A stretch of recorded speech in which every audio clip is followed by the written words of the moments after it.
today's SSP webinar, a bucket list of skills, how to make your publishing career. We're very pleased that you could join us today. I'm Tim Cross from Allen Press and your organizer for the SSP webinar series. Before we get started, I did want to go through a few housekeeping items.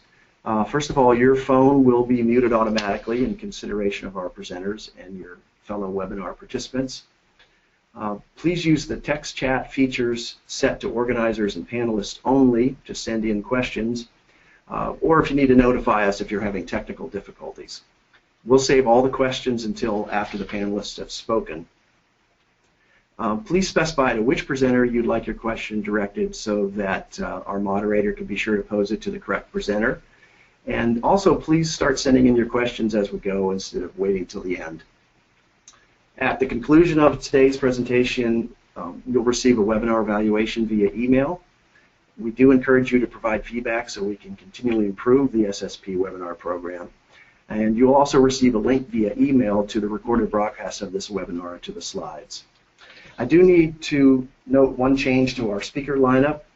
Angus Phillips was not able to be with us, but Dean Smith from Cornell University Press has graciously stepped in to do the webinar today.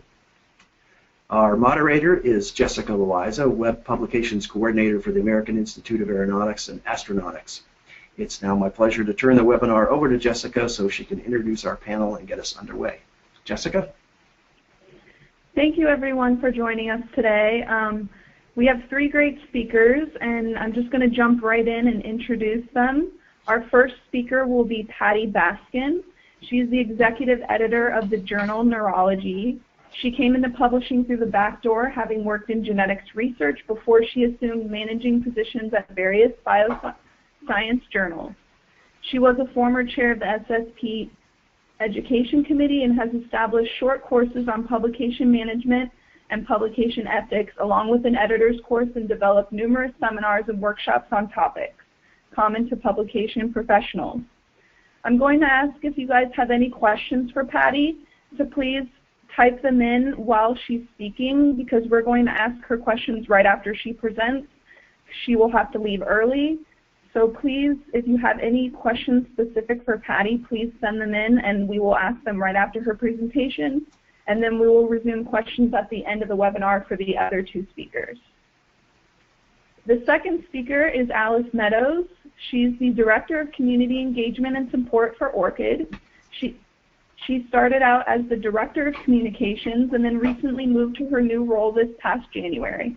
Previously, Alice was the Director of Communications and Director of Society Relations at Wiley. She also is a writer for the Scholarly Kitchen and former SSP board member, Learn Publishing Associate Editor, and ALPSP Council member. And then our last speaker will be Dean Smith. He is the Director of Cornell University Press. He oversees a publishing program of 100 new titles a year on various topics. His career in publishing spans 30 years and includes experience in scholarly, STM, trade, and association-based publishing in a variety of roles. Dean Smith has experience leading digital publishing initiatives, global sales and marketing expertise, and strategic planning skills. So I'm going to pass it off to Patty to get started. So can everyone hear me? All right. Thanks for the introductions. Thanks for inviting me to present in this webinar. So everyone coming into publishing has a different background. They have different things to learn and offer. So this is a talk from a very personal perspective for me. I'm going to talk about some of my background and experiences, what I see has been most beneficial for me in coming to the place where I now am. So we'll start with that. I'm responsible for the scientific journals of the American Academy of Neurology, and we have 4 of them now. When I first began working at the Academy 8 or 9 years ago, we had 1 journal. We started with Neurology, the flagship journal, the most widely read and highly cited peer-reviewed neurology journal. It's published weekly. It's a relentless endeavor. It's been publishing for 65 years. And then several years ago, we launched a journal directed to the practicing clinician, Neurology Clinical Practice. That's published 6 times per year, and it's been publishing now for 4 years. And then almost 2 years ago, I launched a new open access continuous publication journal, online only, that's compiled. We compile the issues 6 times a year. So we launched that in April of 2014, and then we turned around a year later and launched another online-only open access journal that has 6 issues per year, and so that's less than a year old now. So at this point, I would say I have a high-powered job. It includes strategic planning, launching journals, business management, editorial management. It puts me in a position of collaborating with editors, with the society, with vendors and publishers, and I have a lot of leadership responsibilities. So I've come a long way from the beginning. So as my bio mentioned, I came into publishing through the back door. After I received my BS in biology with a physiology option at UC Berkeley, University of California, Berkeley, I moved on. I got a master's in genetics, also at Berkeley.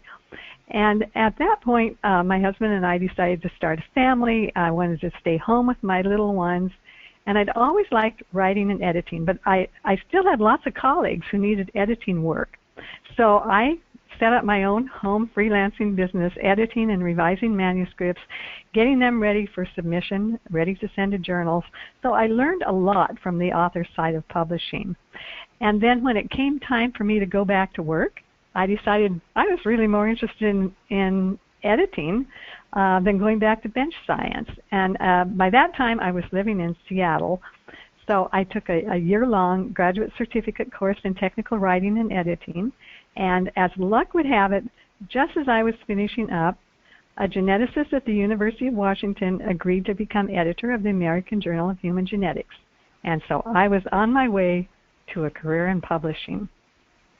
So during that first position, I learned a lot about the ins and outs of peer review, just soliciting reviewers, cajoling them to return their reviews, editing manuscripts, editing figures, overall management.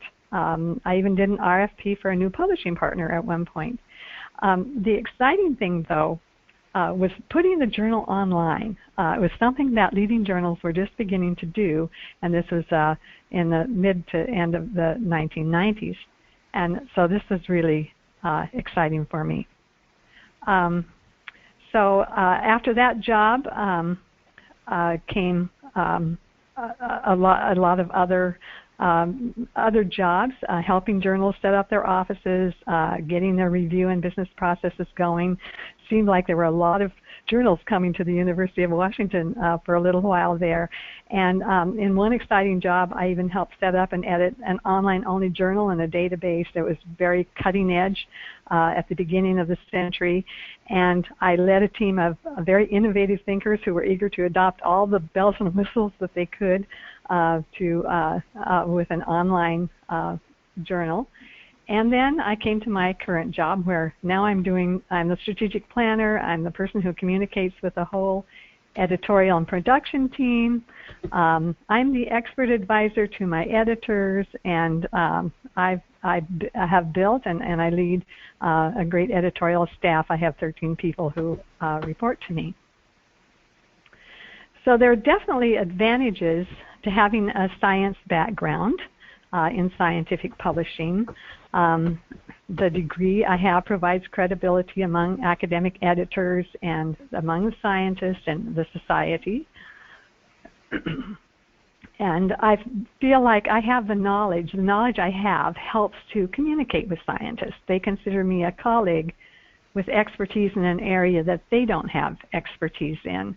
I can share the perspective of the authors and editors, having my background there, and I understand academic culture, what the authors want, what reviewers want, and it does help to be married to a publishing scientist who's also had a couple of editorships, and it definitely has helped me stay in touch. So I've learned a lot of lessons on the job too, and just by spending long hours and lots of time handling new situations, I've been able to figure out how to manage most issues that came my way, and knowing that change was going to come in one way or another, and I needed to remain adaptable. So like all of you, I learned a lot from mentors. I learned a lot from editors, from various colleagues I worked with. For example, observing my first editor at Neurology was Dr. John Noseworthy. Taught me a lot about leadership and team building, and not to be afraid to advocate for what I believed was right. And he later became president and CEO of the entire Mayo system.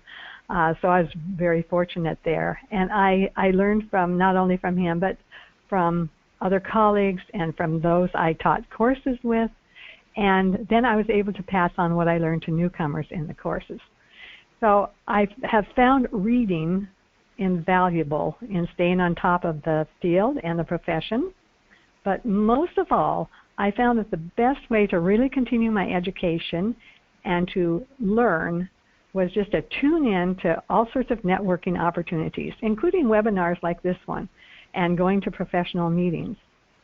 So in my experience, I found that networking with colleagues at meetings and volunteering for organizations was the most beneficial thing I could do to learn my trade and my craft.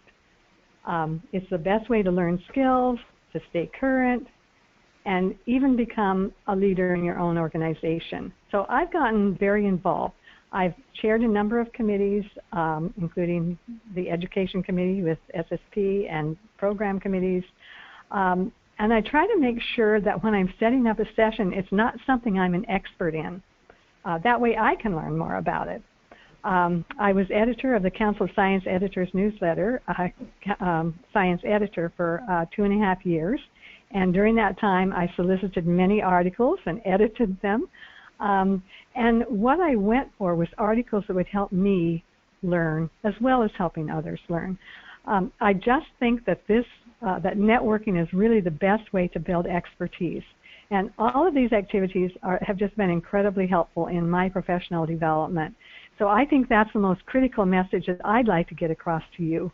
I found that I can call other people for advice. After a while, if you start doing this, other people, even people I considered experts, start calling you for advice, and it opens up lots of dialogues. So I learn and resolve situations. I find myself a really valuable resource for my own organization. And it's interesting, these organizations are always thirsty for volunteers. You just wave your hand. This kind of networking has been really important in my career. So in my career, I've seen that certain skills are helpful, and these are what I see successful people in my field doing, and I believe that they're important. Knowledge, building knowledge about all the processes of publishing, from peer review and production and scientific integrity issues to business and strategic planning. But my experience has been, I've discovered that the other major skill that is needed is just the ability to build and lead an editorial team and to motivate both the experts and the staff to try new initiatives and to move forward and to excel. And really having a passion for excellence and success in whatever the group is doing. And I've discovered that passion goes a long way. I found myself now at the center of a hub where I can set the tone for communication with all these other members of the publication team. I can set the tone. I can establish the values. I can be the person who gets everyone on the same page, and we can make great progress on our goals and end up with great publications. So I'm not going to talk about everything listed on this slide. These are just a few of the things we all have to deal with. I've had to develop expertise in them, and often I've had to develop policies around them. These are all things I've learned during years of networking, since the days when we had to mail out reviews by FedEx. But networking is what has gotten me, has helped me figure out how to handle all these situations. It's just part of my continuing education. In my experience, publishing just keeps changing. There's always something new. When you think you're secure, there's always something new. I found it's critical to stay current with all the new issues. A professional just needs to know them. In my experience, the best way is to keep up is just by networking, attending conferences, reading, attending webinars. And then I've also seen, I wanted to mention, just a proliferation of legal and ethical issues that have come up through the years. And again, all these things I've learned by learning from others, learned how to deal with them through networking. So they asked me what I look for in early professionals. When an interviewee comes into my office, I want to see that they're eager to work, that they're eager to learn, that they are really interested, that they have good communication skills, and most of all, that they have a positive attitude toward the future. And I want to see, when I look at their background, I look at their resume, I want to look for ways that show me that they can demonstrate commitment, that they can show attention to detail, that they have initiative for new projects. And so over the years, I've tried a lot of different interviewing methods, but the one I've come to that I've used most lately that I really actually always enjoy, and I think the interviewee tends to enjoy, is I ask them to think for a minute about the one major project that they've been involved in. Sometimes it's a college thing, something they did in college with a school newspaper, or whatever, or sometimes it's something they did in their last job. But I ask them to just think. I'm quiet for a minute and give them about 60 seconds to just think about what they consider a major project that they're proud of, that they were able to manage. And then they tell me what it is, and then I interview around that project. So then I'll get into talking about, what challenges they had, whether they had to work with difficult people, how they resolved problems with people management, how they took care of timelines, how they kept up and learned what they needed to do the project. And not only do people enjoy it, but and telling me about these things, but it gives me a real sense of what they can do if I were to hand them a project and what their attitude would be. As far as mentoring early professionals, how do I mentor them? Well, what I found works for me is that I need to train them carefully, give them a lot of chance to shadow others in their work, have a lot of regular conversations, answer questions, tell them more than they need to know often, because they will learn that they do need to know it eventually, and mainly just allow them permission to be innovative and just trust them. I've found that often, rather than tell someone what they need to do or a process that needs to be set up, that if I give them permission to go ahead, do it themselves, and trust them to do it, they'll often come up with something better than I could have come up with, and they'll wrap their heads around problems, and it just makes everything in the editorial office work so much better. It's always hard, I think, not to micromanage, but I have told myself I have been micromanaged before. I will not micromanage any of my staff. It's just lethal. But the main thing for me is that I want to help them providing connections to other professionals. And so I have a fair amount of control over the budget, and I've tried to send everyone to at least one meeting a year, and encourage them to not just only attend the conference for just professional development, but to network while they're there, to talk to other people, to find, last time I told them, find 3 people that you can get their email, and that you can talk to them about something that you're doing in your work from time to time, and let them know that you'd like to have a network in situation with them. So for the future, I think what's important to us is just to stay on top of the trends in technology and global cultures, keep abreast of all the issues in publishing, but also building our communication and leadership skills I think is critical for us so we can inspire others and really make a difference. And each one of you, each one of us has buckets that will be just as unique as we are. So I urge everyone to, fill your bucket. And for me, it came mainly from being associated with other professionals, and I hope that that you would find that useful too.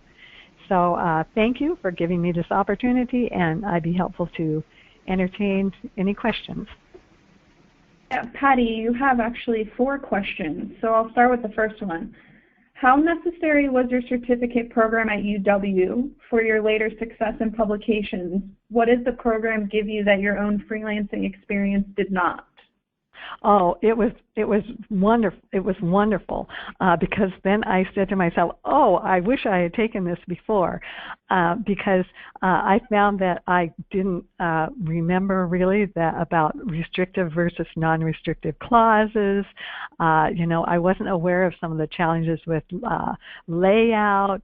The course I had was covered a number of things. And production, things that I didn't really understand because I had come as a scientist, and so I always did well in English and that sort of thing, but and writing, but I wasn't really an English editor. I learned so many skills, and so when the Genetics Journal came to town right after my when I finished the program, I felt much more capable of working from the publication side and being able to, lay out a figure and fix an author's figure, or have the ability to really make the English much better, rather than just making sure the science was clear. So it was really helpful for me, and I think it probably was very helpful in helping me getting that position. Okay. The next one is, how do you recommend setting up a mentorship, and how do you suggest that someone approach it? Well, I've thought a lot about this, and I have actually done this myself. And I'm working on this in our academy right now. We're setting up a mentoring program.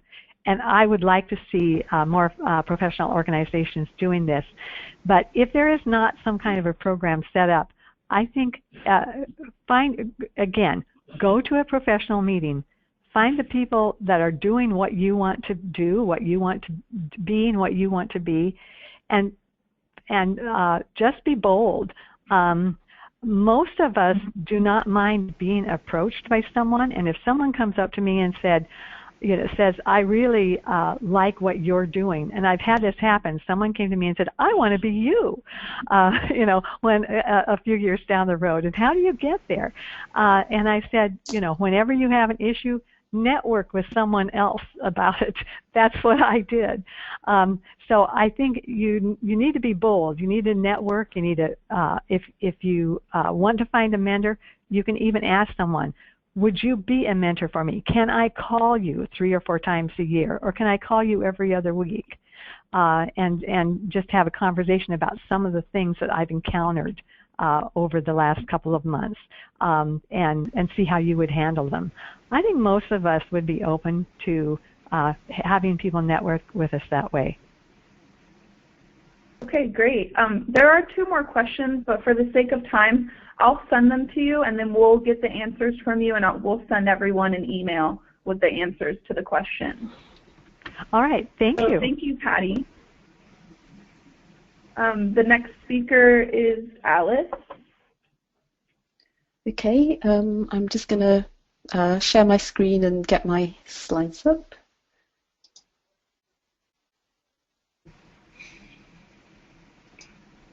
So can you see that okay? Yep. Yes. Okay, great. Hi everybody. It's a real pleasure to be here. Early career professionals and early career researchers are a group that I am particularly interested in and care about, partly because scarily, you are the same age as my children, so it's always really nice to have an opportunity to help people, to try and get to know more about what you're interested in and see if there's ways that we can help.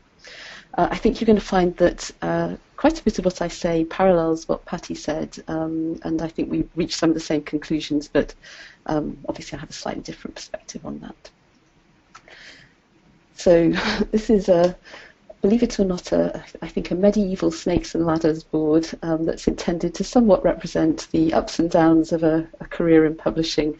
And I'm not going to go through all of this in great detail, but I thought maybe it would be interesting just to whiz through sort of how I've got to where I've got to. And it has been a little up and down along the way. So my very first job, actually my first Saturday job, was as a bookstore assistant at the local university bookstore. And I was a very booky, nerdy child and teenager, so it was like a fantasy job for me, really. And I ended up working in a bookstore right after I left college as well, which was wonderful, but clearly not really a lifetime's career. So I was looking at publishing, and like many people, I thought I wanted to be, work for a big trade publisher as an editor, and that was my kind of fantasy job. Well, guess what? It's quite hard to get into those jobs. And so I ended up doing journals marketing for a scholarly publishing company instead, Basil Blackwell, as it was at the time, in Oxford. And actually, I loved it. I loved scholarly publishing much more than I expected to. It had never even crossed my mind as a type of publishing I'd be interested in. But I really enjoyed it, and it gave me lots of opportunities to sort of learn along the way. And I was incredibly green when I got that first job. I remember being asked at the interview, do you have any copywriting experience? And I said, well, I keep a diary, which clearly was not really what they had in mind when they asked that question. So I had a lot to learn. When I arrived, the person I was taking over from had left several weeks earlier and had just basically left a big pile of, in those days it was all paper, and carbon copies on a typewriter. So I had a huge mound about 2 feet high of letters and flyers that need to be checked and things like that. And by the time I got to the bottom of that pile, I kind of vaguely knew what I was doing, and then built it up from there.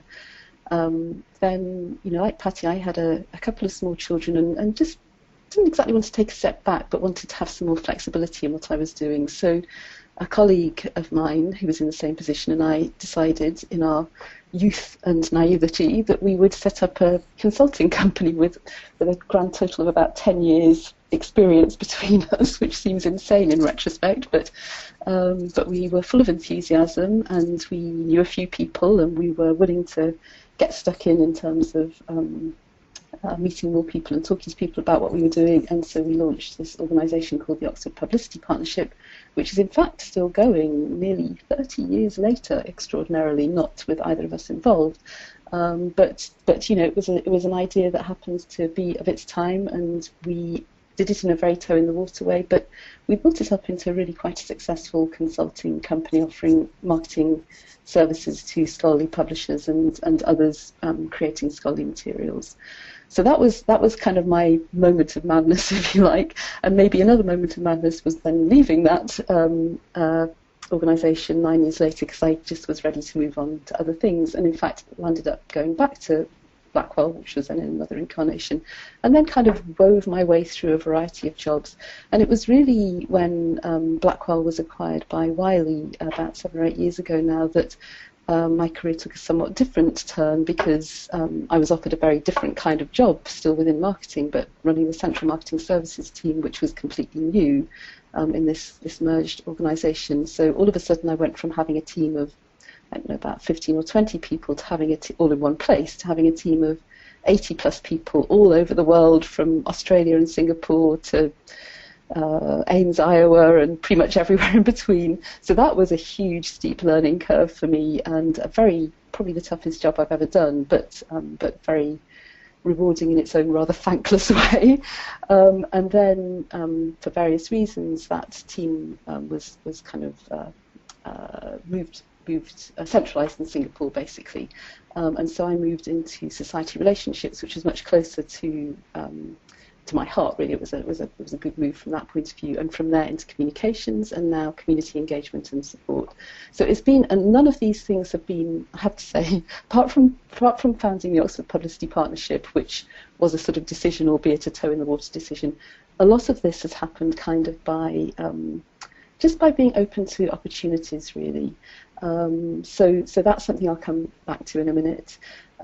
First of all, though, in terms of what I look for in early career professionals, and I think a lot of this is very similar to what Patty said. So enthusiasm gets you a very long way. Actually, really wanting a job, wanting to develop your career, being interested is really, really important and engaging. And I have been on the receiving end of many early career professionals who are just bubbling over with it, and it's great as somebody who's a bit further along in their career, because you can get a bit jaded sometimes, and we need you to remind us that this is a great profession to be in, and to see things through your eyes, not just through our sort of, well, this is the way we've always done it kind of eyes. So that's really important. And similarly, wanting to learn, there's nothing more frustrating than working with somebody who thinks they already have the answers, who thinks they know how something should be done and isn't open to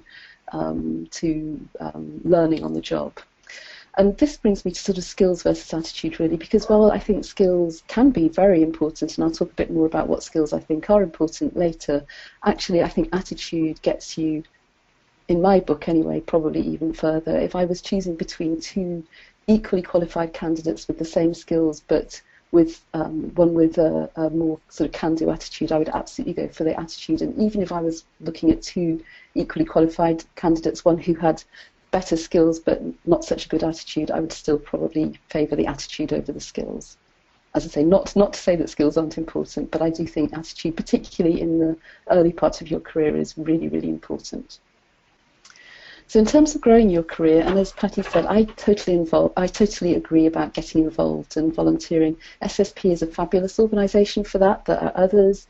There may be some local organisations you can get involved in. Get involved in your own organisation, depending on the size of it. There may well be opportunities there. There may be, groups, sort of versions of networking groups or interest groups within your own organisation. And if there aren't, maybe there should be. Maybe it's just something as simple as starting a book group or a journal club to look at some of the stuff that you're publishing yourselves.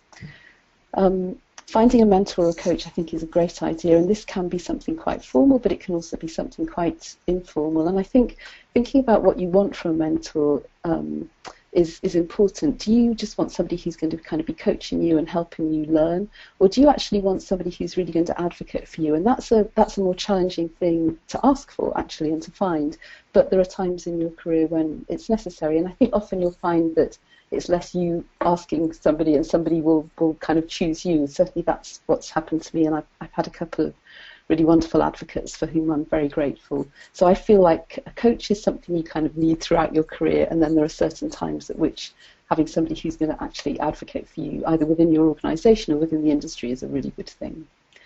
And I think, going back to what I was saying about my own career path, that being open to opportunities, for me at least, was incredibly important. I would not be where I was if I had had a rigid career plan. If I just decided I wanted to be an editor and I was going to stick to that and that was what I was going to do, I'm sure I would eventually have got a job as an editor, and I'm sure I would have done quite fine. But I've had such a much more varied career as a result of being open to various completely unexpected opportunities. And, it's tempting to say no sometimes to the unknown. It's tempting, it can be scary. But in my experience, at least, saying yes to some of those scary opportunities, whether it's a new job or just a new opportunity to grow professionally, is really, really is almost always the right thing to do. And the example from me, I think, is saying yes to or actually volunteering to write for the Scholarly Kitchen, which I did as a result of an SSP board meeting when the then editor said they were looking for new chefs, and particularly women.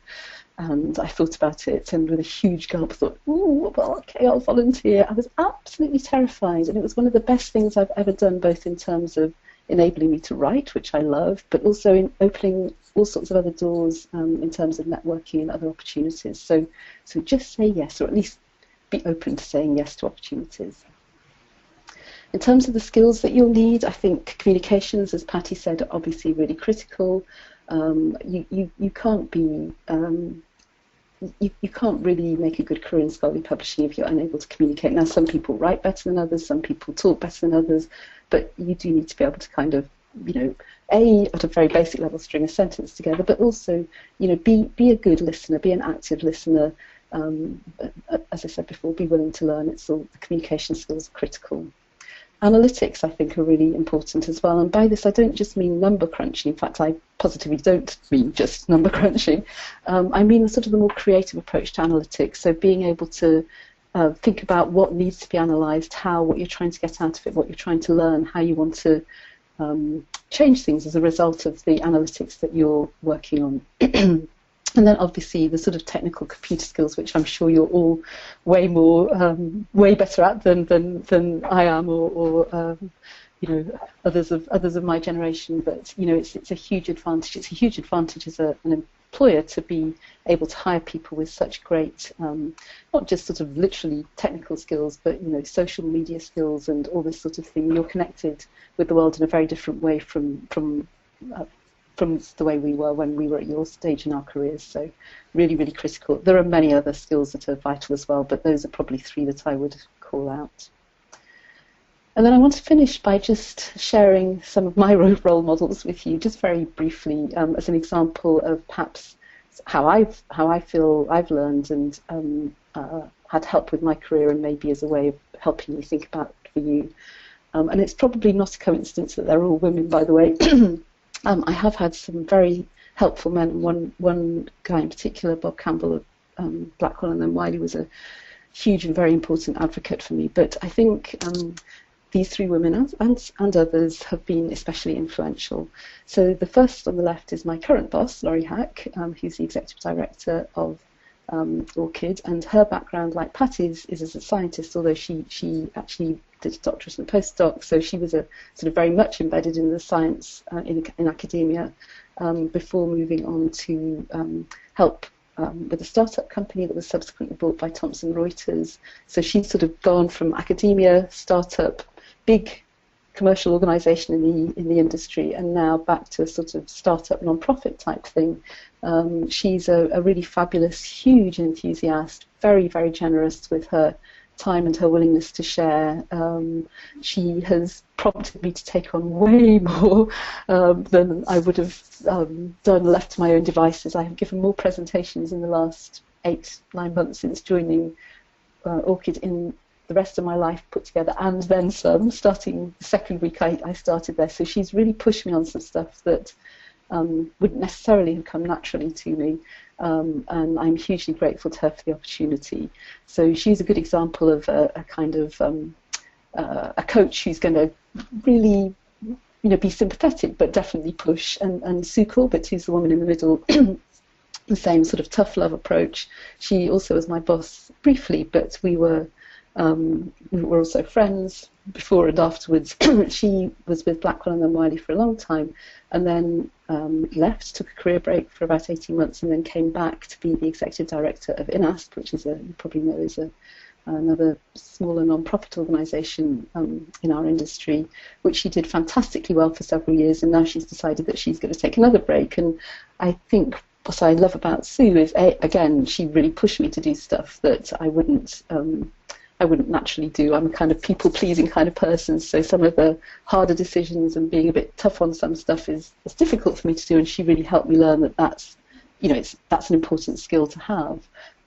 But she did so in a very encouraging and supportive way. But I think also how she has modelled her professional life in terms of dipping in and out and going with stuff that really interests her is also very powerful to me. That's a very good role model from my perspective. And then finally, Rachel Burley, who has recently joined Biomed Central, but was formerly at Wiley and before that at Nature. Again, she's just somebody who to me is a sort of archetypical, very professional, very successful career woman, but who has done so in quite an interesting way. She's another person who's taken and made her own opportunities in terms of her career path. So she has, for example, when she was at Nature, she proposed the launch of a new journal, even though she wasn't in editorial at the time. She was in sales, and she was given carte blanche to give it a go. She was given a budget, and she made a success of it in 6 months. And then at Wiley, she took on the Open Access program and really made a success of that. So she's somebody who's really not just seized the opportunities that she was given, but created her own opportunities, which I think, again, for me is really admirable. So those are just a few of my role models. There's many more out there, including some much earlier career professionals. So maybe some of you on the call, and I'm sure you will be role models yourselves to many others as you develop through your career. So that's it for me. Okay. So I'm going to stop showing my screen. And change presenter to Jessica, is that right? Yeah. Okay.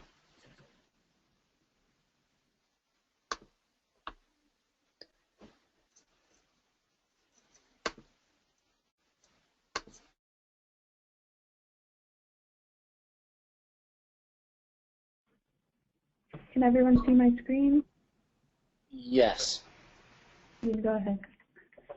Okay, good morning. My name is Dean Smith, and it's really an honor to be asked to present to you all. It's something that I really enjoy doing is talking to folks about their careers in publishing. And just to listen to Patty and Alice was fantastic as well. And I think their message really that I agree with is to stretch yourself and to take advantage of every opportunity you have to learn about the business. So a little bit about me. I've had the good fortune to be a publisher, an author. I'm currently an adjunct professor in the program at George Washington University. It's a master's in publishing. I teach a class on book and journals publishing, and I get to talk to 40 students every year about their careers and provide counseling and advice. And it's really expanded my career and really opened my career up to some amazing things, and I've learned a lot. I started in publishing. I was getting a master's degree in poetry, and I knew that I had to eat as a poet.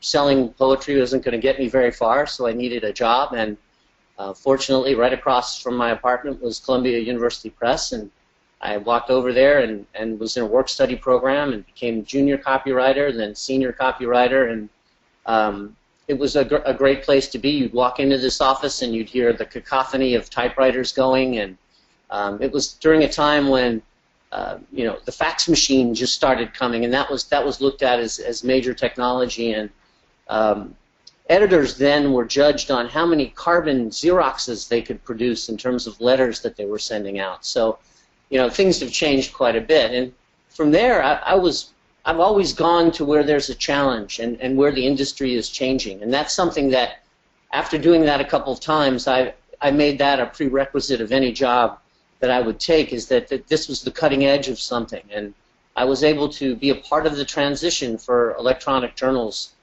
being put onto the web, and mainly first in scientific, technical, and medical publishing. And then I moved on back into the humanities and worked for Project Muse, which needed to reinvent itself when I got there.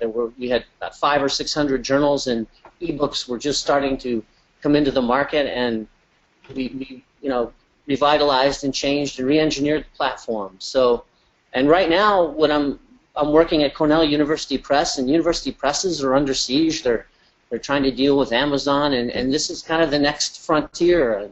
How do you instill a digital-first mindset in the university press? So this is my the new thing that I'm doing, and I'm having a lot of fun.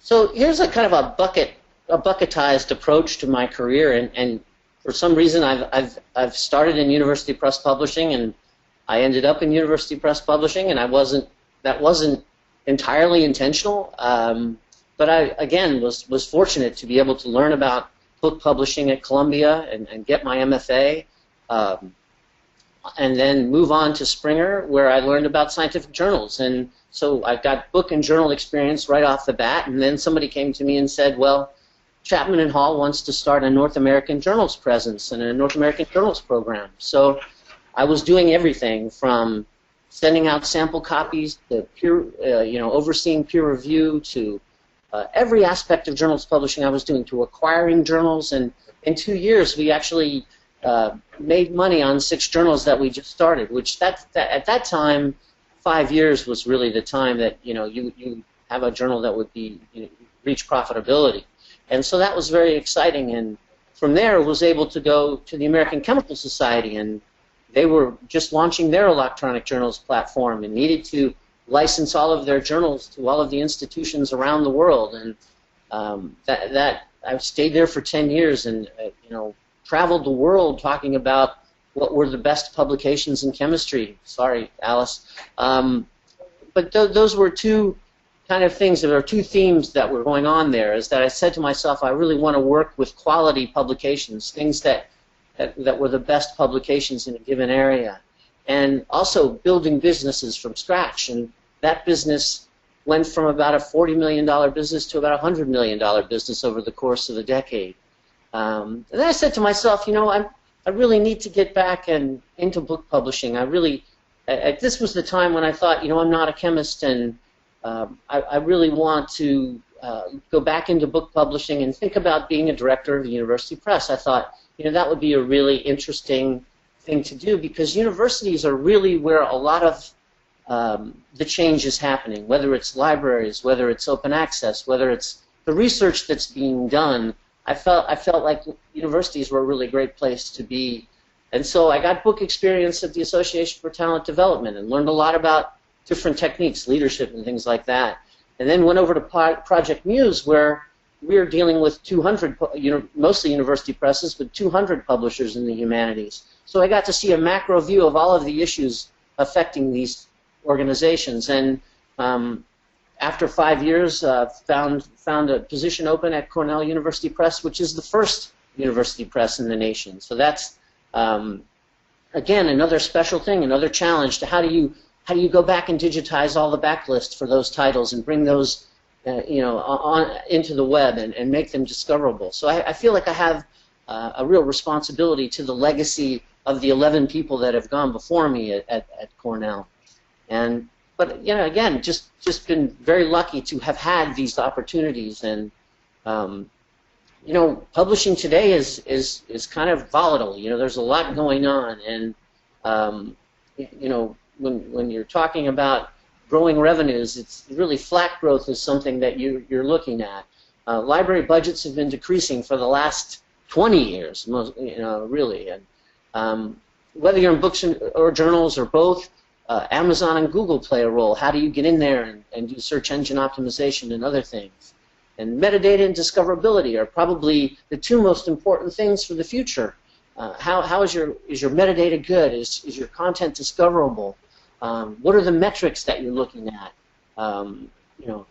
How is open access is now coming into the humanities. We're looking at different ways to do the monograph, and that's really the main thing for us is that the monograph it's not clear that it's going to survive in its present form. You raise the prices to $90 to $100 per title, and you sell about 200 books when you used to sell 2,000. So that's kind of squarely what I'm focused on. And the whole business to me has become just in time versus just in case, and that's requiring different skill sets for the people that are in the business now. Also, mission versus margin, and I'm going to take a little time to talk about that on the next slide. And this is a graphic that I constantly revisit, because when you're in your career, you need to know where your organization fits. What are your organization's goals when it comes to driving profits or advancing knowledge and doing more mission-driven activities? And every organization has this going on, this duality. And what part of the spectrum is your organization on? But also, where do you fit into this? How do you align your own personal goals with the organization that you belong to? And whether you're in commercial, not-for-profit, scholarly publishing, more and more of all of publishing, and even university press publishing, is being concerned with this idea of breaking even or having some margin at the end of the day. So that's important for the career that you decide to choose. Are your values, are your what makes you tick? Is that in line with what your organization's doing? And that, I think that's very, very important.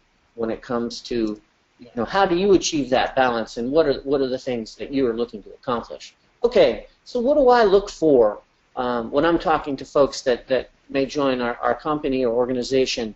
Back in 1998, I had a mentor named Bob Bovenschulte who said, and he gave a presentation at the PSP meeting about getting the right stuff from the right staff, and he really changed the game because he started talking about experimentation and making mistakes, and it was okay to make mistakes. And I want people who are looking to change, who want to experiment and do things differently. They don't have to be passionate about publishing, but passionate about life, about something that they're doing. I'll be honest. I also look for people that have great people skills, because also often when I go into situations, one of the biggest problems is that people are relying too much on email. They're not getting up out of their chairs and walking and having face-to-face conversations, and that can affect an organization's productivity. So I like folks that are will engage one-on-one, will come and visit and talk. My door is always open, and I look for that. Fit is also important. Is the person going to fit into the organization, or going to fit within the skill set that we need? The push factor, that means, is this person going to push me? Am I going to learn something? I'm often, in any of these situations that I've had over my career, worked best with folks that are very talented and that are going to push me. Also, that folks that can work cross-functionally within different departments, have established allegiances across the organization. Those are very valuable. I like to call them your network effects. What are your network effects? Who do you get along with across the organization? Because that's going to be key, because in a world where you're doing a lot of digital publishing, the traditional sort of totem pole roles diminish and go away. So you're constantly going across boundaries and things, and you need folks that are really trained well in doing that. Also, team players that are results-driven. I like folks that work. I like collaborations. I like watching a group grow and achieve a goal together. Is the person teachable? Do they listen? That's the other, a couple of other things. And are they tech savvy? Let's face it, most of what's happening in our business now is technology related, and the success of our business in the future will be how do we leverage that technology to engage the multiple customers that we serve. Also, humility is big, and being self-aware.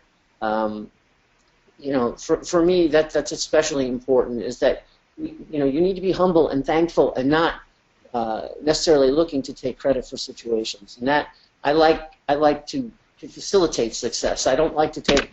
If I need to make decisions and do that, I will. But the folks that I want folks that know what impact that they're having on others as well.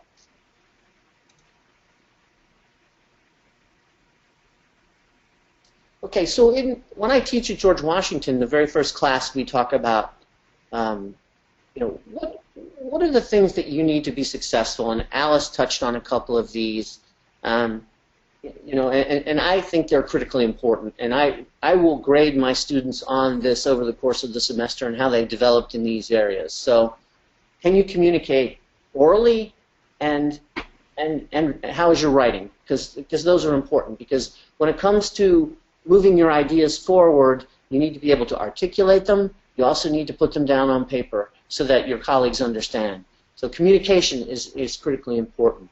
Can you give a presentation? That's another thing where, if you're starting out at a certain level, getting experience giving presentations, even if you don't like it, it's going to feel a little bit uncomfortable at first, but the ability to present is a really key, it's a key attribute to have. And that goes along with when you're at a meeting. I look for people not to sit in a meeting and not say anything. Say something. Ask a question. You're there for a reason. You're taking up that space for a reason. Jump in, and if you have a question, ask it. Because participation, so along with presentation is participation. Do you embrace change? Meaning, can you, this business is now changing every 3 to 6 months. New things are coming along. Mergers are happening. Recently Ingram just acquired Perseus. That was like last week. I mean, all of these things that are happening that are changing the ecosystem, and that you need to be able to pivot and adopt and be agile and change very fast. So embracing change is important. do you have a minimal understanding of technology? You don't necessarily need to master every piece of technology, but how's that technology going to factor into your table of contents, your journal articles, your book chapters? How can you leverage that? And also, can you analyze the situation? And by that I mean financially to some degree. Also, you're in the publishing profession. What do you read? What do you stay abreast? You should have a list of publications that you read. Okay, I'm going to wrap up very quickly. I think our whole business is project management these days. Also, I just was part of a panel to find somebody, a content strategist, and you look at all the different skills that they need to do one job now. Despecialization is key, meaning we're not, my folks, I have a lot of folks that play one song on the guitar, and I need folks that do 3 or 4 different things. More with less is the new normal. You get the idea. You guys know you're living this. So, and just one more slide. This is what I like doing the most, which is leading, teaching, mentoring, coaching, and facilitating teams. That's what I have the best thing doing. And sorry I had to rush, but I'm happy to answer questions.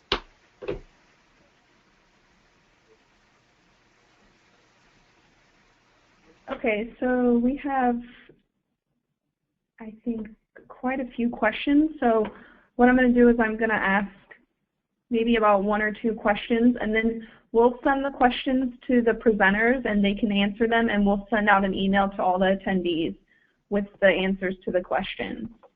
Great. So let's start with one question. For Alice, in light of it being International Women's Day, what advice do you have for young women starting off in the industry? An awesome question, and yeah, it is International Women's Day, so great tie-in. Thank you. I mean, it would be nice to say that the advice for men and women should be the same, and hopefully one day that will be the case. But I do think that I look around me, even at certainly. Women of my generation, and the fact is that there are way fewer very senior women in industry organisations. There's an awful lot of women in our industry overall. There's probably 60% or maybe a little bit more, but once you get to the top, it's 20% or sometimes less, depending on the organisation, which is just not acceptable. And you see that happening even lower down. There are women I know who started off at the same time as men, had very similar trajectories up to a certain point, and then the men start taking off. And it isn't just down to having children, although that can be part of it. So I think my advice is it goes back to what I said before, really. Keep taking those opportunities. Say yes to things. Don't allow saying people to pass you up because you've said no to something that a man said yes to. Don't be afraid to talk about your achievements. Don't be afraid to talk things up rather than cover them up. And I know, certainly for me, that was something that was very hard for me to do. I tend to underplay what I can do, and it's taken me a very long time to realise that I don't have to do that. In fact, I shouldn't be doing that. So I would say be braver than I was earlier than I was would be my advice, really. Okay, and I have one question for Dean. What do you read, or would you talk more about tech savvy in regards to production? What are important skills to learn? I mean, I think, knowing about XML, knowing where that's going to go, where EPUB 3 is going to go, what devices that, on a granular level, just having a sense of what devices your content's going to appear on. We're talking a lot now with monographs about HTML5 and being able to embed video and things like that to really change the paradigm of the scholarly monograph, and staying abreast of those. There's a great the Coalition of Networked Information is really a good, CNI is really a great conference to go to if you've not gone to that, and that's really on the cutting edge where you'll find out about what the next things are. Okay, great. So I have quite a few more questions, but again, we'll send these out to the presenters and get their answers, and we'll send everybody an email with the answers to these questions. Great.